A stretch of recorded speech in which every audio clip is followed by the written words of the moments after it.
Bago tayo mag-umpisa, baka pwede niyong i-like ang video na to.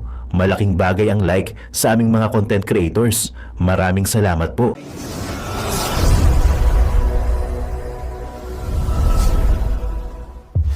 Vice President Sara, si First Lady Liza Marcos.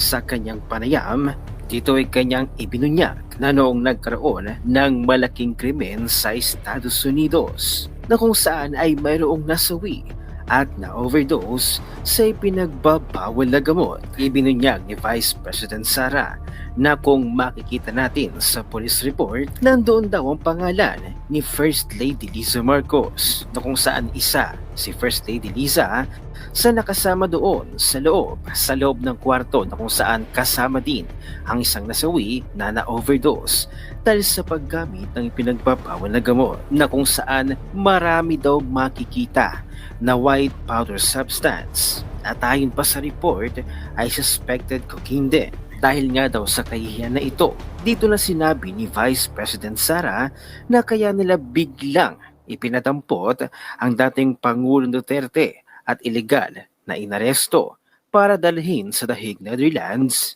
ay para pagtakpan ang naging issue ni Liza Marcos. Gate pa nga ni Vice President Sara na kapag may nangyaring anomalya, kapalpakan o kung anumang masamang nangyayari sa administrasyon na ito sa Marcos administration ay ang kanilang gagawin ay sisiraan ang Duterte upang mabaling sa mga Duterte ang atensyon at matabunan ang totoong problema at issue na kinakaharap ng Marcos administration. Ang ipinagtataka ng mga netizens kung totoo ang sinabi at revelasyon ni Vice President Sara, ano ang ginagawa ni First Lady Liza Marcos sa loob ng kwarto kung saan nakita ang nasawi nalulong sa ipinagbabawal na gamot. Ang nangyaring trahedya sa NAIA, 'di ba? Sa mga Duterte sa past admin. Panoorin natin. Bukod sa driver's error, isa sa mga sinisisi sa nangyaring aksidente sa NAIA na ikinamatay ng 2 tao ay ang hinihinalang substandard na pollard na dapat sana napigilan yung SUV at naprotektahan ng mga tao roon. What does the palace have to say about this as well as the implied corruption in government contracts? Nakakalungkot po yung mga nasawi dahil sa di umanong depektibo na bollards na na-install po sa NAIA Terminal 1. At ito po ay na-install sa panahon po ng dating administrasyon at sa panahon po ng ni Transportation Secretary Arthur Tugade. Paninisi. Ngayon po ay pinag-iimbestigahan. Ito po ay July 2019 na na-install po ang mga ito. Pinaiimbestigahan na po paano po ang naging procurement pati yung specifications. Yun po ay sa pag-uutos po ng Pangulo at ito po ay tutugunan kaagad-agad ni Secretary Vince Dizon. Bakit, Auntie Claire? Tanong ko lang. Wala bang maintenance yan? Hindi ba yan chine-check from time to time? 'Di ba? Hahanap lang talaga kayo ng masisisi, no? Hindi, ako muna, boss. Ito kasing harang na yan, mga kabayan, sinisisi nila na substandard, hindi na po kailangan i-maintenance yan. Kasi po yan is yung harang lang yan, parang barrier lang po yan. Kung nakakita kayo sa may gilid ng airport, mga naka ano lang yan mga hiwa-hiwalay na parang poste na maliliit, no? Baga, yan lang yung hangganan ng mga sakyan. Tapos merong konting barrier, tapos yan na po. Hindi po yan mini-maintenance. Okay? Ang ginagawa po dyan, pinipinturahan lamang pagka medyo kupas na yung pintura. Pero yan po is matibay, bakal po yan. Okay? Hindi po yan mapapatibay ng sobrang tibay kasi bakal yan. Pero kung kotse lang bumangga dyan, hindi yan lulusot, no? Pwede hong pagka nabangga ho kasi ng sakyan yan, pwede ho siyang lumihes. Kasi hindi po dikit-dikit yan. Kaya maaring dumulas yung sasakyan, pagkabangga dun sa pollard na yan, pupunta sa may mga uwang po kasi yan, may mga uwang. Pansinin nyo, may uwang yan. Hindi ho yan pwedeng dikit-dikit kasi kapangat naman ng airport mo, nilagyan mo ng barrier. Okay? Yun po yung pollard na yan is yung dire-diretso lang na parang makita ng mga may sasakyan na hanggang dito lang at hindi makakalagpas yung sasakyan mo sa mismo daan ng mga tao kung saan ka papasok sa airport. Ngayon, ito ito kasi mga sakyan, nakadiretsong ganyan eh. So, antok na to si sir, no? Eh siguro napaiglip yung pagka-iglip niyang gano'n, natapakan niya yung accelerator. Siguro nanaginip. Alam nyo, mga kababayan, sobrang matagal ang paghihintay diyan sa airport. Minsan naantok ka na, minsan sa sobrang haba ng biyahe mo, minsan lutang ka na rin dahil sa haba ng biyahe or paghihintay ng pasahero o mahal mo sa buhay. Nanaginip ka, natapakan ng accelerator. Yun po yung nangyari. Pero i-analyze ko mga kababayan, yung pong Pollard na yan ay hindi kailangan ng sobrang tibay kasi bakal po yan, matibay po yan. Napakalaki po ng sasakyan na yan. Ano po yan Ford Everest na sobrang malaki ang makina at matibay po ang harapan niyan. Kaya po ay kahit pader ang ilagay mo dyan, maari niya pong masira ang pader. Lalo ay full throttle ang pagpiga po sa accelerator. Yun po yun. Ngayon, sinisisi pa kay Tatay Digong. Ano ba gusto niyo kay Tatang Digong? Paano niyan? Dapat yan gawa ng pader. Kayo ng mga siraulo. Tatay Digong, sinisi pa rin sa trahedya, sa naiya. At isa pa sa pag-uusapan natin mga kababayan, no? BP Sara may pasabog sa issue ni Lisa Marcos sa USA. Alright, napakaganda na pag-uusapan ngayon mga kababayan. Kaya kung hindi ka pa nakasubscribe, subscribe ka na dito sa ating channel, The Boy Sardinas. So yun nga mga kababayan, no? Dito sa ating reaction video, ito ay pagsisi na naman kay Tatay Digong. Anak ng tipaklong, nakakulong na nga ho yung tao, sisi nyo pa rin. Lahat na lang yata. Baka pagkamatay ng manok nyo, sisihin nyo pa rin kay Tatay Digong. Anak ng wetig talaga ito mga ere. Pati ba naman yung barrier, no? Yung barrier na nasagasaan ng SUV na nakasagasa ng bata at ay nakasira ng ari-arian ng NAIA, abay sinisi pa rin, no? Kay Tatay Digong. Naku, siguro si Tatay Digong lagi nasisino. Lagi na lang, araw-araw na lang pinag-uusapan si Tatay Digong, lalong-lalo ni Franz Castro. Ay, Franz Castro, si Claire Castro pala, sorry. Ayun na nga mga kababayan, napakaganda na pag-uusapan natin ha. Huwag kang bibitiyo at hanggang sa dulo ay pag-usapan natin ang mga bagong issue dito sa ating lipunan kung saan napakaraming marites. At yun na nga, sa huli ng ating video, huwag kayo magpapalagpas mga kumare ko dyan. At ang pasabog ni BP, no, sa mga pinaggagawa ni Lisa Marcos sa US. No? Ito na nga yun, yung leakage. So, yan, panoorin natin. So, ano pang hinihintay natin mga babayan? Simulan natin ang ating reaction video. Oy, Mare, baka hindi ka pa nakalagdag mo naman. Fresh. So, naka-laptop tayo ngayon. Sana wag magloko at may upload natin itong reaction video natin. So, na-miss kong ganitong mag-vlog dahil tagal na, no? Iba yung ating pag-vlog. So, ngayon, naka-laptop tayo. Sana magloko, no? Alright, so ito yung video. Simulan mo na yan, pare koy. At hayun na nga, sa Duterte pa rin talaga ang sisi. Ayon kay PCO Undersecretary Atty. Claire Castro, pinaiimbestigahan na daw ni Pangulong Ferdinand Marcos Jr. ang naging procurement ng umano'y mga substandard na mga Pollard na in-install sa NAIA Terminal 1. Ang mga ito daw ay na-procure at inilagay sa ilalim ng administrasyon ni dating Pangulong Duterte. At nabanggit din ni Atty. Claire Castro ang dating Department of Transportation Secretary Arto Gade, dating administrasyon na naman. Pero may hamon ng isang certified DDS kay Atty. Claire Castro. Ayon kay Wandang Carly JP, this would be most interesting double dare. I personally dare Atty. Claire Castro to make sure, pag-sure ha, that corruption can be linked to Arthur Tugade for the Bollard.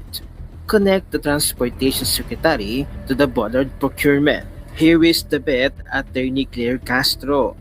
My guess is the Department of Transportation Secretary Tugade had nothing to do with that purchase. Number 1. if he can actually file a case that reaches arraignment within 1 year in any court, isama mo pa ang ICC against Arthur Tugade for the Bullard purchase. I will dance naked in front of Malacanang for 10 hours. Number 2. Anyone who shares this will join me naked. They're the guys who wants to join. Number 3. Attorney Claire, kung hindi mo mapaabot sa arraignment, wala kang gagawin. Mag-sorry ka lang kay Arthur Tugade at magpa-ice cream sa amin. Deal? 1 year, walang kaso na maaaring aabot at pakikinggan ng isang judge sa buong mundo na makakaabot sa arraignment, yung guilty or not guilty versus Art Tugade. Sinong gustong makidir kay Claire? Just share. Tip guys, ibang procurement entity ang BAC ng airport. Secretary Tugade is so billionaire Claire para pag-interesan ng korupsyon sa Bullard. Kaya naman bumanat na naman sa press briefing itong si Atty. Claire Castro. At nang matanong patungkol sa naging trahedya sa NAIA, ay kasalanan tila ng mga Duterte, ng Duterte administration na Secretary Art Tugade. Agad-agad daw nilang paiimbestigahan ang nangyaring procurement pagdating sa ininstall na Bullard. Pero napakomento si Mr. Will Talker, hindi ba tapos na ang Duterte administration? Hindi ba time to time meron niyang mga maintenance? Bakit ganoon? Bakit pag nagkakaroon ng masamang nangyayari o trahedya sa Marcos administration, Duterte agad ang tila masisisi? Panoorin natin ang buong video. Grabe. Sinisi Wait. So, bago natin pagsalitain si Idol. Itong Bullard na to, mga bayan, ito yung mga nakaharang sa gilid ng airport kung saan dumadaan yung mga sakyan. Ano ba gusto niya na Attorney Claire? Ilagay niyo yung mga pader? Diba? Kita nyo naman kung papadiran mo yung daan ng airport na yan, kung saan dumadaan yung mga sasakyan, pag nagbababa at naghahatid ng mga sasakyan, bowler lang po yun, yung mga harang-harang. So, hindi kailangan ng sobrang tibay doon. Kasi mga kababayan, yun yung, lang yun bakal or buhos yata yun. Ngayon, sasagasaan mo ng SUV, napakalakas po niyan, napakalaki ng makina niyan. So kahit anong sabihin mo ng tibay niyan, kung ang SUV malaki po yan, mapuputol at mapuputol yan, no? Malamang kung paderang ilagay mo diyan, hindi yan masisira. Alam nga naman, kapangit naman ng airport, lalagyan mo ng pader kung saan dumadaan yung mga tao. Hindi ba? Saan ka ba naman nakakita ng airport na pader ang nilagay? Ngayon, no, ito yung analyze diyan, mga kababayan. Kahit anong tibay pa ang ilagay mo diyan na Bullard diyan sa airport, no?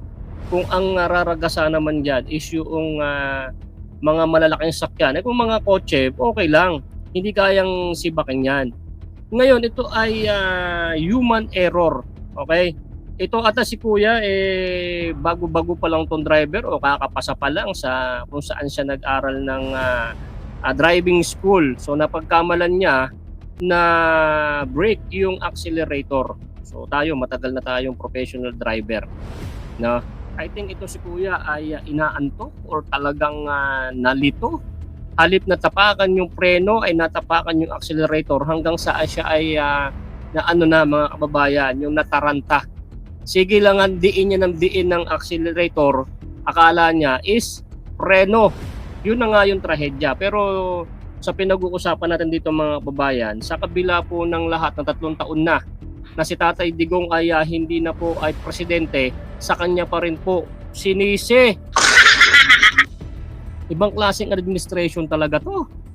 Talagang itong si Claire Castro, si attorney, si Auntie Claire, ay wala ng oras o wala ng araw na hindi sisihin ang Duterte. Baka pag namatay Attorney Claire, yung aso mo, o pusa mo na alaga sa bahay mo, sisihin mo pa rin si Tatay Digong. Anak ng tipaklong talaga, oo. Ay nako. Biruin nyo, mga kababayan, kung sino ba nakapunta na ng airport, di ba? Marami naman sa atin nakapunta ng airport. yung barrier po yan, yung mga nakatulos-tulos lang yan. Para yung mga tao, anytime na pag bumaba, ay makakalusot dyan. Matibay po yun mga kababayan, hindi po basta-basta yun. Kaso nga ho, malaking sasakyan ho ang nakasagasa. Ano po yun? SUV na malaki na 3.2 liters yata yung makina or 2.2 na super speed. Kasi malalakas po yung makina na yan mga kababayan. Hindi ho basta-basta yan. Tapos sinagad pa yung accelerator. Kaya sira. Kahit pader po yan, sira yan mga kababayan. Lalo pag tayo niregasa ng ganyang kalalaki na SUV. At walang makakaharang ho dyan kapag ay pinul throttle ho yung accelerator. Sa kabila ho nun, wala na silang maisip na sisihin. Alam sisihin nila si BBM o sisihin yung administration ngayon. Siyempre, sisihin ho nila si Tatay Digong. Alaka, grabe, no? At araw-araw ho may maintenance yan. At saka ba naman nakakita, no, ng airport na lagyan mo ba naman ng pader para sabihin mo na napakatibay, para sabihin mo na pag mayroong rumagasa ng mga sakyan o nagkaroon ng ganyang trahedya ay mahaharang, hindi didiretso ang sasakyan. Saka ba naman nakita ng ganyang airport, Attorney Claire? Ano ba gusto mo? Lagyan pader? Ito nangyari, Attorney Claire. Alit, nasisihin mo si Tatay Digong, ipabago mo yung airport, lagyan mo ng pader na napakalalaki ng bakal. Di maratakpan ngayon yung airport. Hindi wala nang ka-itsu-itsura yung airport din. Lagyan mo ba naman ng pader eh. So pag nilagyan mo ng pader yan, tayo lang ang tangang tayo lang yung may airport na ganyan. Dahil umiiwas ka sa mga trahedya na baka sakali magkaroon ulit ng ganyan. Di anong itsura ng airport natin? Diyos ko, ito, panoorin mo ngayon. Lagot kayo ngayon dito kay Mr. Rare Talker. Panoorin natin 'to mga babayan. Ito, lagot kayo. Isina naman nila ang nangyaring trahedya sa NAIA, di ba? Sa mga Duterte, sa past admin. Panoorin natin. Bukod sa driver's error, isa sa mga sinisisi sa nangyaring aksidente sa NAIA na ikinamatay ng 2 tao ay ang hinihinalang substandard na Pollard na dapat sana napigilan yung SUV at naprotektahan ng mga tao roon.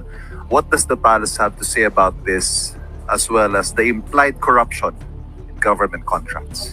Nakakalungkot po may mga nasawi dahil sa di umanong depektibo na bollards na na-install po sa NAIA Terminal 1. At ito po ay na-install sa panahon po ng dating administrasyon at sa panahon po ng ni Transportation Secretary Arthur Puro Tugade. paninisi.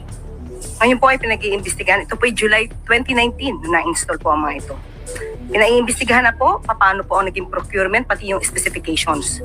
Yun po ay sa pag-uutos po ng Pangulo at ito po ay tutugunan kaagad-agad ni Secretary Vince Dizon. Bakit, Auntie Claire? Tanong ko lang.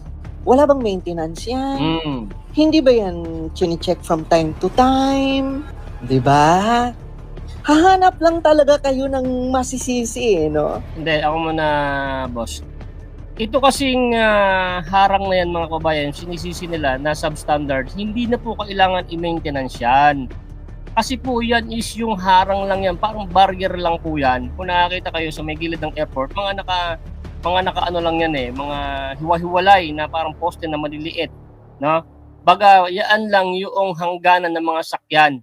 Tapos merong konting barrier, tapos yan na po. Hindi po yan mini-maintenance. Okay? Ang ginagawa po dyan, pinipinturahan lamang pagka medyo kupas na yung pintura. Pero yan po is matibay, bakal po yan. Okay?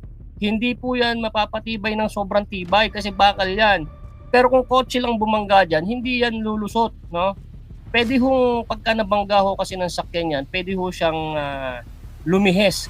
Kasi hindi po dikit-dikit yan. Kaya maaring dumulas yung sasakyan, pagkabangga dun sa Pollard na yan, pupunta sa may mga uwang po kasi yan, may mga uwang.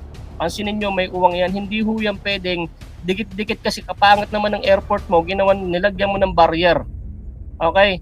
Yun po yung Pollard na yan is yung dire-diretso lang na parang makita ng mga may sasakyan na hanggang dito lang at hindi makakalagpas yung sasakyan mo sa mismo daan ng mga tao kung saan ka papasok sa airport. Ngayon, ito kasi mga sasakyan nakadiretsyong ganyan eh. So, antok na to si sir. no? Eh siguro napaiglip yung pagka-iglip ng gano'n, natapakan niya yung accelerator. Siguro nanaginip. Alam nyo, mga kababayan, sobrang matagal ang paghihintay diyan sa airport. Minsan naantok ka na, minsan sa sobrang haba ng biyahe mo, minsan lutang ka na rin dahil sa haba ng biyahe or paghihintay ng pasahero o mahal mo sa buhay. Nanaginip ka, natapakan ng accelerator. Yun po yung nangyari. Pero i-analyze ko mga kababayan, yung pong Pollard na yan ay hindi kailangan ng sobrang tibay kasi bakal po yan, matibay po yan. Napakalaki po ng sasakyan na yan. Ano po yan Ford Everest na sobrang malaki ang makina at matibay po ang harapan niyan. Kaya po ay kahit pader ang ilagay mo dyan, maari niya pong masira ang pader. Lalo ay full throttle ang pagpiga po sa accelerator. Yun po yun. Ngayon, sinisisi pa kay Tatay Digong. Ano ba gusto niyo kay Tatang Digong? Paano niyan? Dapat yan gawa ng pader. Kayo ng mga siraulo na magkaroon ng pader dyan sa may gilid ng airport na kung saan ay dumadaan po yung mga sakyan at kung saan bumababa po yung mga pasahero. Hindi kapangat naman ng airport. At pagka yan po ay nailagay na, hindi po mini-maintenance yan. Pinipinturahan lang po yan. Hindi yan chinecheck na tinutok-tok-tok pa kung matibay pa o ano. Ay, Diyos ko, miho. Grabe, tuloy mo, boss. Tapos na po ang Duterte admin. Marcos admin na ngayon. Hindi nyo ba yan dinodouble check? Wala bang maintenance dyan? Wala ba kayong Yan maintenance? kasi busy kayo sa ibang mga bagay. Pero yung safety ng mga Pilipino, least priority.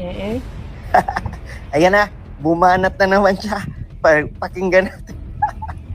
Kasi sa panayam po kay Vice President Sara doon sa Zamboanga, sinabi niya na posible daw yung bentahan ng 20 pesos na bigas. Pero ayaw niyang ibahagi kung paano gagawin yung pagbebenta ng 20 pesos na kada kilo ng bigas kasi ayaw niyang tulungan si Pangulong Marcos. Ano pong reaction dito ng Lumalabas po kasi kung ano po ba talaga ang anyo ng ating Vice Presidente. Lumalabas ang tunay na kulay ng Vice Presidente bilang isang public servant. Ito, nadamay pala dito sa reaction video natin mga babayan, yung about sa bigas. Ito na naman, matapos niya sisihin si Tatay Digong, si BP na naman. Anak ng tipak na talaga itong Marites itong attorney na ito no? Grabe. Matapos yung ama, yung anak naman. Yung bigas. Ito ang tanong natin. Ito, malapit na matapos ang eleksyon. Magbubutuhan na mga kababayan. At kung matalo itong alyansa ni BBM, palagay nyo, magtutuloy pa rin ba yung 20 kilos na bigas na yan na maraming bukbok? At kung sakaling manalo rin sila, hindi ho yan magtutuloy, itaga mo man yan sa bato. Magbawasan man tayo ng daliri. Hindi ho tatagal yung 20 pesos na bigas na yan. Tapos may issue pa na ang gobyerno ay may abono na 13 pesos kada kilo. Palagayin mo. Sus, itong mga tanso vlogger na mga talagang panatiko na talagang nakikipagbugbuggan sa social media ay dapat daw matuwa na lang daw ho tayo sa 20 kilos na bigas kahit maraming bukbok. Kayo, I dare you mga tanso, bumili nga kayo ng bigas na yan at ipakita nyo, mag-vlog nga kayo na kainin nyo yan, nakasama ang pamilya nyo. Tapos pakita mo yung bukbok na lumulutang yan pag inuunaban. Kainin nyo. Wala nga kayong video niya na para ipagmalaki nyo sa sambayanan na bumibili kayo niya at kinakain nyo. Ikaw, Claire Castro, Anti-Claire, vlogger ka naman, mag-vlog ka na kumain ka ng 20 pesos na bigas na maraming bukbok at magkulam ka ng tuyo, ha? Hindi yung puro kayo dakdak ng gayaan, Sobrang pagmamalaki nyo sa 20 pesos, 20 pesos na per kilo na bigas, sobrang pagmamalaki nyo, hanggang dulo kayo sa Bisaya. Tapos ewan ko kung may stock pa yan sa bagay, yung mga mahihirap natin mga kababayan, pinagtsatsagaan na yan kahit 20 pesos na bigas yan, kahit ay lasang bukbuk pa yan. pangmadalian na pag-extension ng buhay. Pagtapos naman ng election, goodbye, 20 pesos na bigas, men. Yung, gayon yun. Tuloy natin to.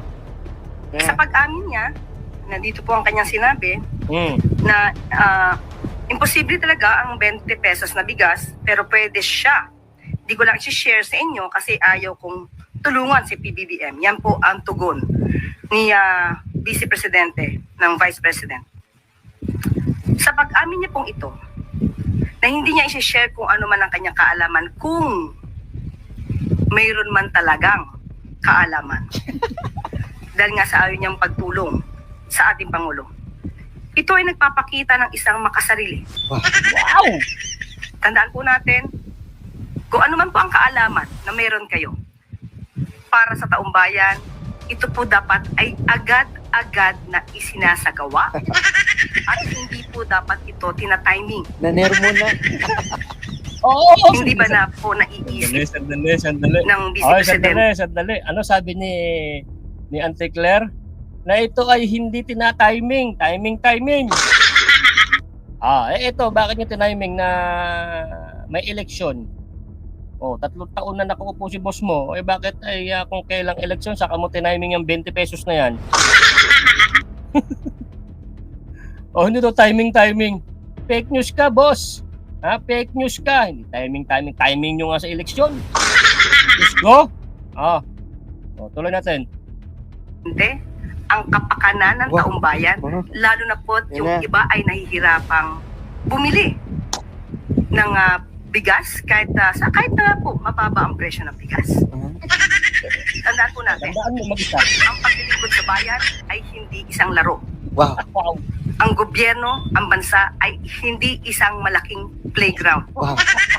Huwag naman po sana maging asal bata ang Vice Presidente.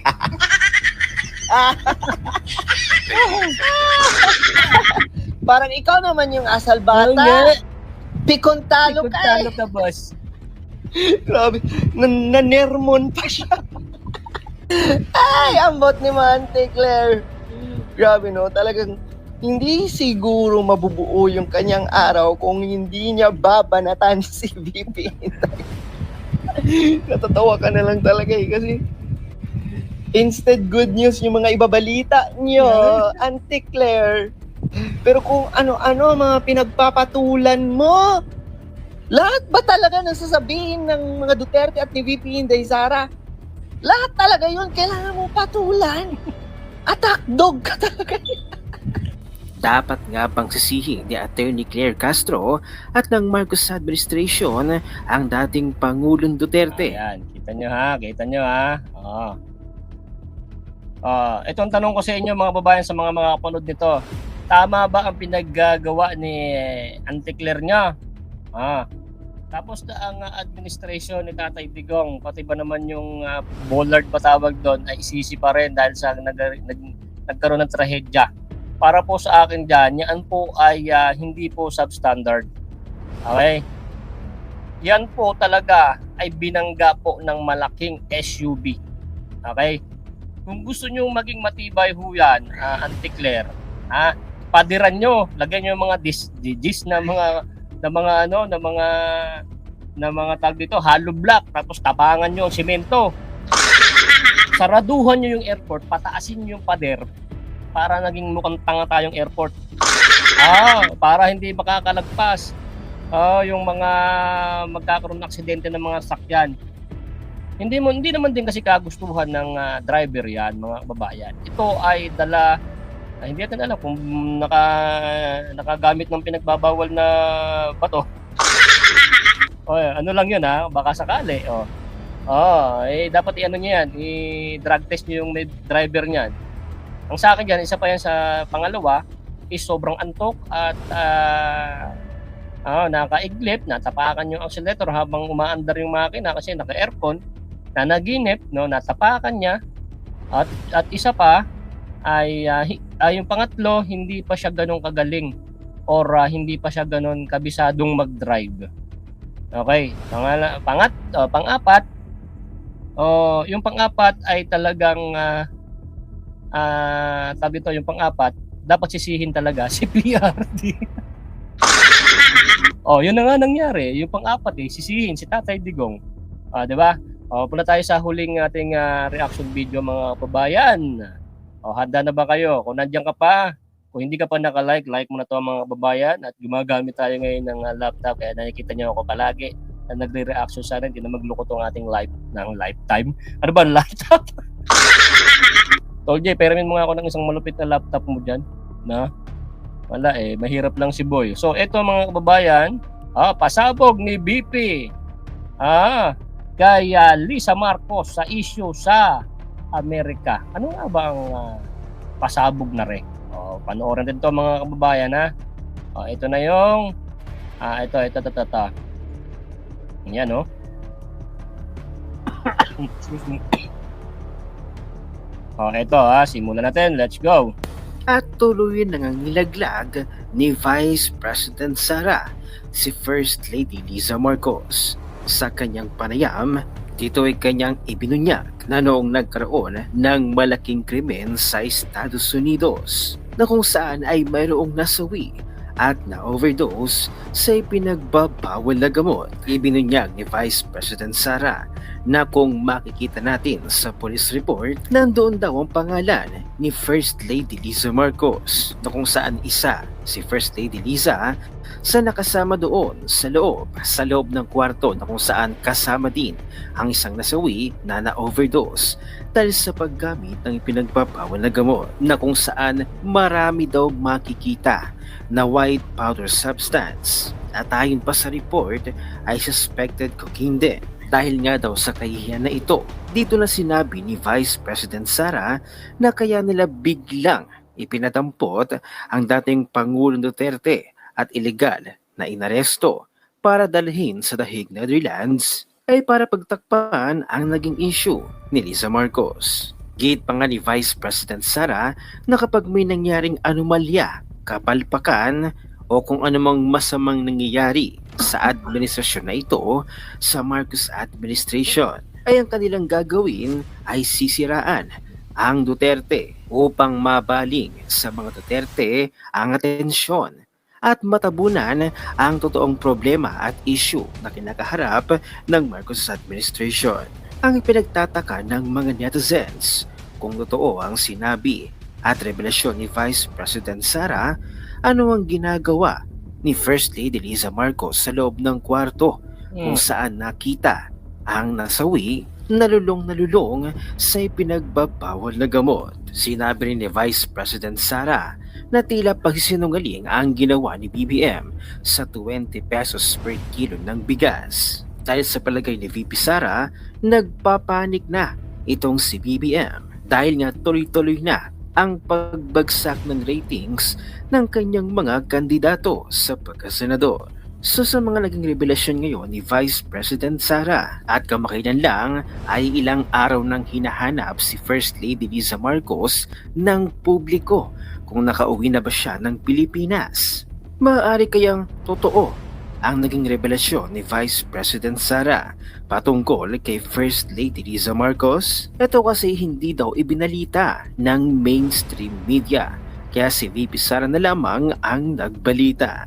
Kung nagsisinungaling si VP Sara, dapat kasuhan siya ni First Lady Liza o ng Marcos administration. Pero ayon sa mga netizens, hindi magsasalita ng ganito si VP Sara nang wala siyang nalalaman at wala siyang hawak na matibay na ebidensya. Magkakasubukan na talaga na siyang binigyan pa ng komento at reaksyon ni Mr. Will Talker. Panoorin natin ang buong video. Nako mga lods, grabing revelasyon to. Kasi So yun mga kababayan, narinig nyo si BP nagsalita na about sa nangyayari kay Auntie Lisa nyo si Auntie Lisa. Noong mga nakaraan ay si Madam Harlika ang bumabanat sa ganyang issue. Pero ngayon, nagsalita na rin si BP. Okay, kung talagang fake news ang sinasabi ni BP, dapat kasuhan nyo na si BP, Madam Lisa. Okay? Yung mga ganyang issue kasi, lalong-lalo po ay mataas kayo sa nanunungkulan sa Pilipinas, madali hong kumalat yung mga issue na yan. Kasi puputok at puputok po yung mga pinaggagawa nyo, ha? At hindi po yan malalaman ng sambayan ng Pilipinas kung yan po ay hindi totoo. Kasi kung fake news yan, hindi yan ipagkakalandakan. Kasi kung halimbawa si Marlica ay binalita yan, kasuhan nyo doon. Meron siya mga ebidensya. At itong si BP, nagsalita na rin about sa ganyang issue, kasuhan nyo kung fake news yan. Hindi ba? At ito mga babayan, meron ako napanood sa social media, sa atin lang to. Okay? Meron ako napanood na si Madam Lisa Marcos umano, 'di ba, umuwi yan. Kung makita niyo siya sa video na meron siyang parang tawag dito, porcelas, nakakaiba.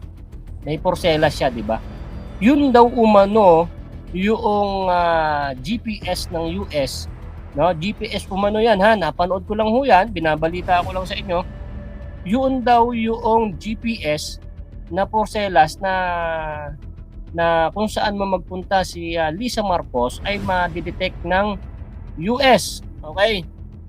So, pinalaya pong pansamantala itong si Lisa Marcos. Yun umano, yung balita. Ako yung binabalita ko lang sa inyo. Pinapauna ko lang po ng balita yan, ha? Ngayon, itong balita nung nakaraan, si Attorney Harry Roque ay lumabas yung balita na sa Hong Kong, sa bansa ng Hong Kong ay nagkaroon ng investigation about sa mga tinutunuladang mga ginto. Anong ibig sabihin yan? Binibenta yung ginto para ipampiyansa kay Madam Lisa Marcos. Yan ay malaking tanong po mga kababayan. Tayo ay nagre-reaction lang sa mga video na napapanood natin tulad nila BP, ayan, nila Mr. Real Talker, si BP Sara, si Maharlika, tayo nag-ano lang yan at napapanood natin, nire-reactionan natin yan. Kasi nga po, para po siyang tumutugma sa mga nangyayari sa mundo. Di ba mga kababayan? So bakit nagkakaroon ng issue? Hindi naman ito ilalabas ni Mr. Harry Roque. Na nagkakaroon ng investigation sa Hong Kong, sa Singapore pa yata yun, na di umano na mga yung nalaman na pag transfer or pagbebenta ng mga gold na hindi basta-basta na dami tinulada. Yung sabi nga ni Attorney Harry Roque is 128 tinulada. Wow. Maaring iisipin ng mga nakakapanood na to is yun yung ipang babayad palit ulo ni Madam Lisa Marcos. Halak ka. Grabe, iisang tao lang ang isi-save ni BBM na dapat yung mga gold na yun isa Pilipinas na maraming proyekto na magagawa, tulay, para irrigation, tulong sa mga mahihirap, maraming bigas na mabibili na mas mura. Di ba? Siyempre, isi-save niya yung kanyang asawang maganda. Di ba? Guys, kayo na mag-analyze ng video na yan. Nandyan, mga naka-upload naman sa video natin. Ngayon, nire-reactionan natin, i-analyze nyo. Di ba? Nagkakasunod-sunod yung mga issue na patuloy mong iisipin sa sarili mo na totoo yung mga balita. Yun. Ang isa kasi mga video, mga babayan, kayo na mag-a-analyze kung totoo o hindi. Minsan sasabihin mo, hindi totoo yung sinasabi ni Boy Sardinas, kasi hindi mo napanood yung ibang mga video. Okay? Or hindi mo tinapos yung video, kaya sasabihin mong fake news. Tayo nagre-reaction at nagbibigay lang ng komentaryo sa mga napapanood natin. Sa utak natin yun, makakaya natin ng reaction kasi nga ay nagkakatugma-tugma na ang lahat ng mga issue. Okay? O shoutout sa mga kumare ko dyan na matatalino. At yung mga tanga na mga nanonood ng mga trolls at yung bigla na lang magko-comment ng fake news, manood naman ho kayo. Wag ho kayong nakita mo pa lang yung thumbnail, sasabihin mo fake news.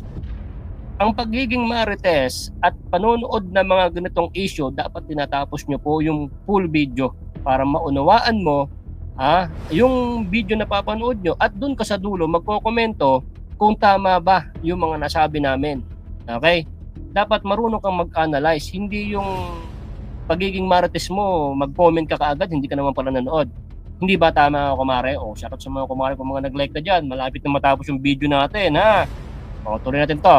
Eto pa, malupit pa rin to. Mr. Real Talker. O, pasok ko. Subscribe nyo si Mr. Real Talker, ha? Saka si Robin Sweet.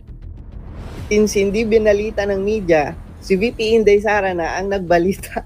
No. Nung nagkaroon ng malaking krimen sa Estados Unidos na merong ay dahil sa overdose. At kung makikita ninyo doon sa police report ay nandoon ang pangalan ni First Lady Boom! Lisa Marcos na isa sa mga tao doon sa loob ng kwarto kung nasaan yung tao ay nag-overdose sa suspected overdose sa hotel room at ang daming nakikitang white powder substance na sinabi doon sa police report ay suspected din ay bigla nilang kinuha si Pangulong Duterte. Ayan na. Ayan na. Kasi since hindi binalita ng media, si VP Inday Sara na ang nagbalita. Grabe, actually, yung balita na yan, mabibilib ka kasi yung media sa Pilipinas, hindi talaga nila binalita. Yes. Total shutdown sa lahat ng media. Pero naniniwala ako mga lords na kung ano ang totoo, lalabas at lalabas talaga yan sa tamang panahon. Kahit anong gawin nilang pagka-cover up, kahit anong gawin nilang pagtapal, aalingasaw at aalingasaw yan. At sinimulan na ni VP Inday Sara. Nax, galit na galit ang anak ni Abante. Panoorin natin mga lords. Tatayo ka dito Siga sa aming lungsod. Tatayo ka sa aming distrito. Wala ka naman na ambag sa mga buhay ng aming mga distrito. A few moments later. Baka nakakalimutan nila, isa sa mga extension offices ng Office of the Vice President ay nasa siyudad ng Maynila. Boom! Doon sa isang barangay hall nila. Ang indicator nun ay ang buong siyudad ng Boom! Maynila. Extension office yun ang part namin o public assistance desk o sa Office of the Vice President. Tapos siyudad ng Maynila, natin ang dala nila. Rinig Rinig mo mo yan, yan? Princess Abante? Ah, Sisiga-siga ka? Hey! Yung tatay mo ang nauna! Tapos ngayon, kung gagantihan kayo, galit ka ngayon. Attorney, di ba? Attorney ka? Ano ba? Ano ba ang mandato ng Vice President or pangalawang Pangulo sa Pilipinas? yes. Kung makapag-demand ka. Spare tire lang naman si VP Inday, di ba? Pero yung OVP, kahit papano, ay may mga natulungan. Lalo na yung mga liblib na lugar na puntahan talaga ng OVP.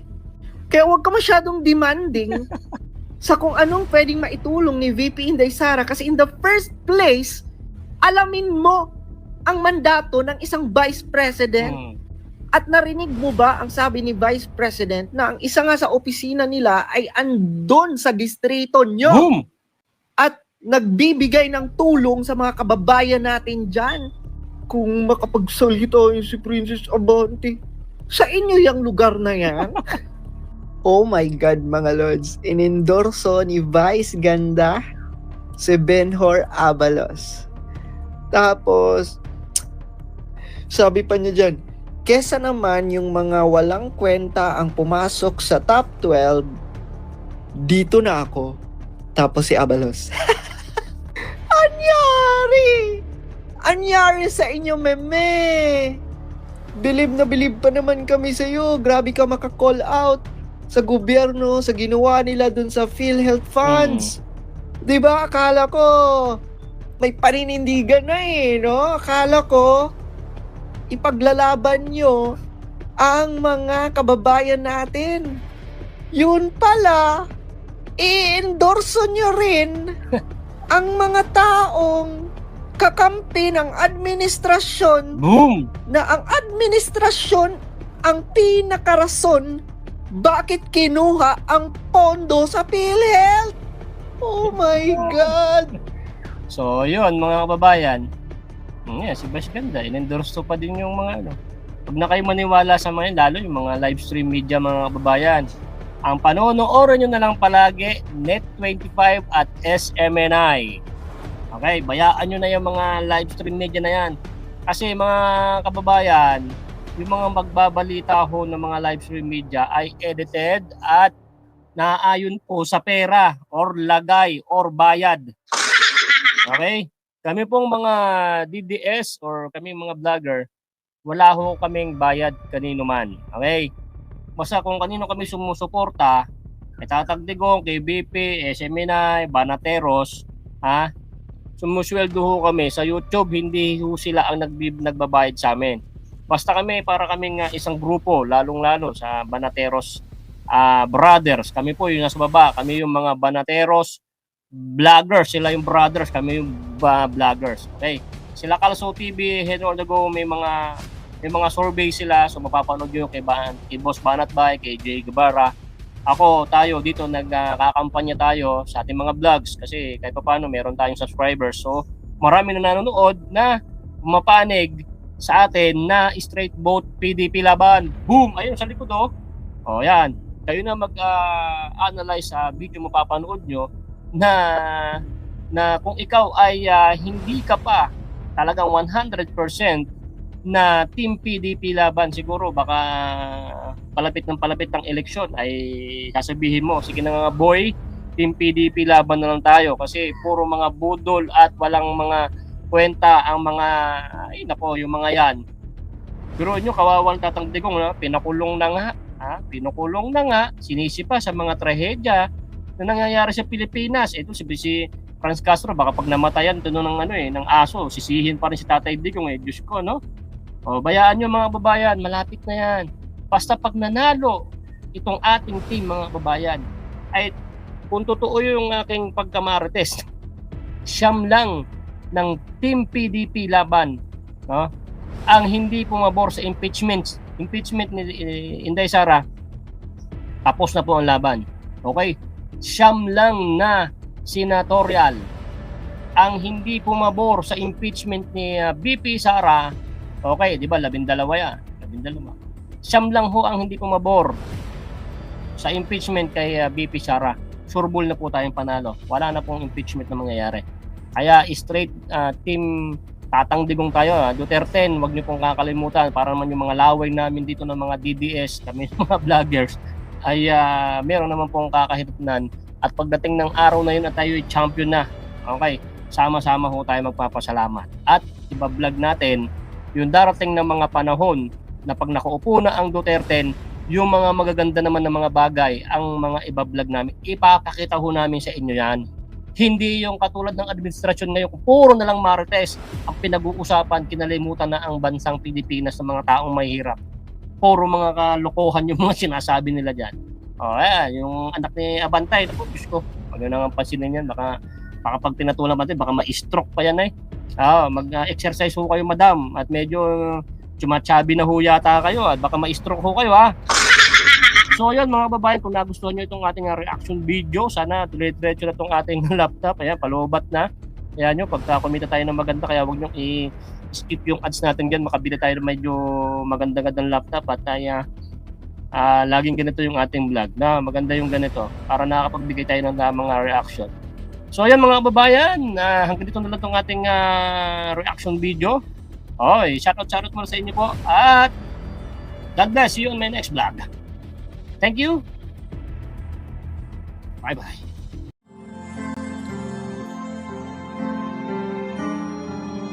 Ano naman melody ng song? Ang bayan ko'y pinagpala pagkat sa amin pinigay ang isang biyaya na mag-aahon sa hirap at dilim ng kahapon at sa bawat Pilipino'y magtatanggol sa bayan ko dating laganap pang-api at dusa sa aming mga mahihirap. Ngunit ikaw ay dumating, sagot sa aming mga dalangin. Muli kaming babangon, mabuhay ka na kaibigan.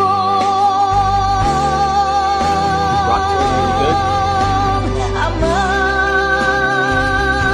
maraming salamat.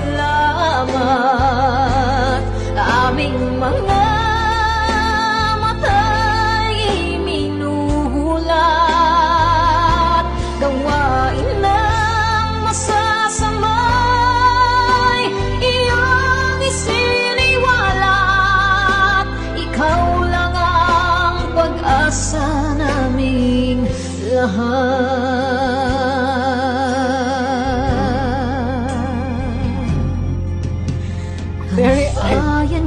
Minamatay niya ako kung iyak ako. Pilipinas, muling makikilala at itataas. Katahimik ay maghahari, sa ating puso'y mamamayani. Mga ngiti sa labi, di mapapawi.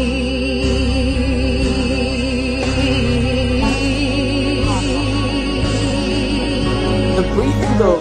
Mabuhay ka, Tatay Digong, maraming salamat.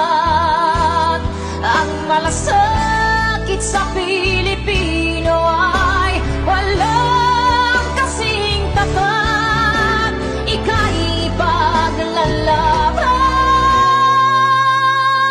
ng iyong mga anak. Tunay kang biyaya sa bansang Pilipinas.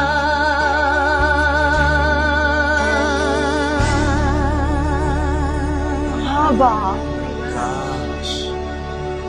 Irene. Nay, ito na yung bayad ko sa isa, ano? O, kunin mo yung isa. Isa muna. Iyan, no? Tapos, isa pa. Di ba? 4 dapat na sardinas, eh. O. O, yan. 3 na. Pang-4 na sardinas. O, okay na.